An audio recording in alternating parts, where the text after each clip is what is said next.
किया है, भाजपा कितनी आश्वस्त है नगर निगम चुनावों को जीत को लेकर? नगर निगम शिमला के चुनाव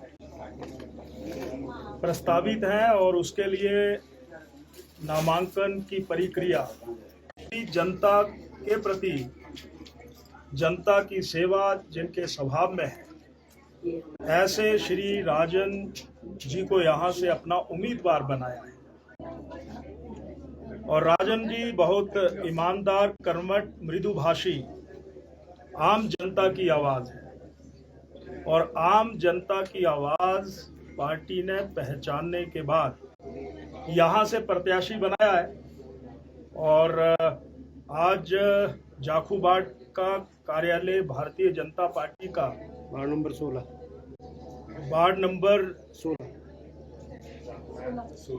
16 ऐसा करके आज इसका विधिवत उद्घाटन हुआ है। मैं एक ही बात कहना चाहता हूं कि हिमाचल प्रदेश में हम कुछ मतों से पिछड़ गए थे। 36,000 वोट और 0.9%, जो चुनावी प्रक्रिया में इतिहास में देखा जाए तो इतना कम अंतर पहली बार हार का रहा है। और पिछले 4 महीनों से हिमाचल प्रदेश में अगर हम नजर दौड़ाएं और देखें तो ये कह सकता हूं कि ये वर्तमान कांग्रेस की सरकार पूरी तरह से हर मोर्चे पर विफल है। लोग प्रायश्चित कर रहे हैं, पश्चाताप कर रहे हैं और पश्चाताप का परिणाम लोगों के जहन में जो गूंज रहा है, मैं ये कह सकता हूं कि नगर निगम शिमला के चुनावों में भारतीय जनता पार्टी अधिकतर वार्ड में जीतेगी और यहाँ पर हमारा मेयर बनेगा, डिप्टी मेयर बनेगा और स्मार्ट सिटी और शिमला का जो अनगिनत विकास हुआ है उस विकास को आगे लेकर के जाएंगे, क्योंकि दिल्ली में हुकूमत भाजपा की है, शिमला में नगर निगम फिर से भाजपा की बनने वाली है और चंद महीनों के बाद पुनः इस देश के यशस्वी प्रधानमंत्री इस देश की बागडोर पुनः संभालना चाहते हैं। इसलिए शिमला के लोगों के मन और जहन में जो एक विश्वास है, उस मजबूत कड़ी को वो और मजबूत करना चाहते हैं। तो राजन जी को बहुत बहुत बधाई, आप जीत करके आएंगे।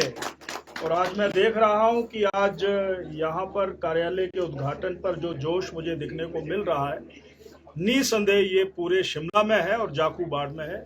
बहुत बहुत बधाई, मुबारकबाद। कांग्रेस जो है अब नगर निगम में भी 10 गारंटियां लाने जा रही है, भाजपा करता अपना मैनिफेस्टो ला रही है। किस तरह से देखते हैं, क्या लगता है जो विधानसभा चुनावों में कांग्रेस ने गारंटियां दी थी वो पूरी हो पाई है? मैं सिर्फ इतना कहना चाहता हूं कि जो 10 गारंटियां विधानसभा के चुनावों में दी थी उन पर किसी पर भी कोई असर नहीं हुआ है, कोई कार्रवाई नहीं हुई है।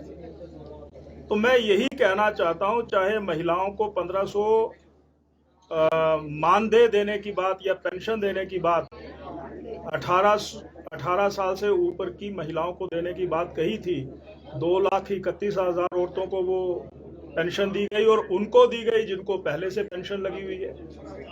गाँव में किसानों के लिए गोबर 2 रुपए किलो लेंगे, कोई उसके ऊपर योजना नहीं बनाई गई। यहाँ पर 300 यूनिट बिजली मुफ्त देंगे, कोई उसके ऊपर योजना नहीं बनाई गई। यानी गाय और भैंस का दूध हम 80 रुपए और 100 रुपए किलो खरीदेंगे, उसके ऊपर कोई योजना नहीं बनाई गई। तो मैं सिर्फ ये कहना चाहता हूँ कि ये झूठ का पिलंदा है। ओपीएस के नाम पर ओपीएस दें कर्मचारियों को, पर उनको ठगने का काम ना करें। कभी मार्च की बात करते हैं, कभी अप्रैल की बात करते हैं।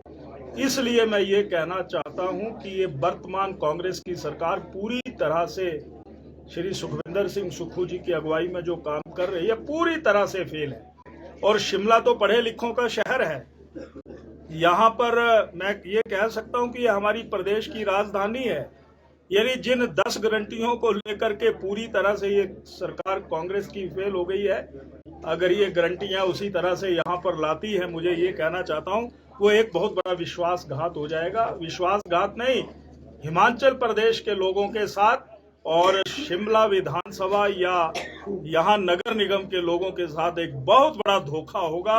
मुझे लगता है कि दिसंबर के महीने में, नवंबर दिसंबर के महीने में जो चुनाव हुए उस समय थोड़ी बहुत जो कमी रही है उस कमी को इस बार दूर करेंगे, ये कहना चाहता हूं। भाजपा ने इस बारी अगर बात करें नगर निगम चुनाव की, महिलाओं पर दाव खेला है, महिलाओं को ज़्यादा यहाँ पर टिकट दी है नगर निगम चुनाव की बात, तो कहीं ना कहीं एक तो महिलाओं को आपने बढ़ावा दिया और कहीं ना कहीं जो पुरुष प्रधान है वो कहीं नाराज यहाँ पर नजर आ रहा है, तो उन सभी को इकट्ठा लेकर किस तरह से आप? भाजपा एक जीवित पार्टी है और आज कांग्रेस में प्रतिस्पर्धा नहीं है, भाजपा में प्रतिस्पर्धा है।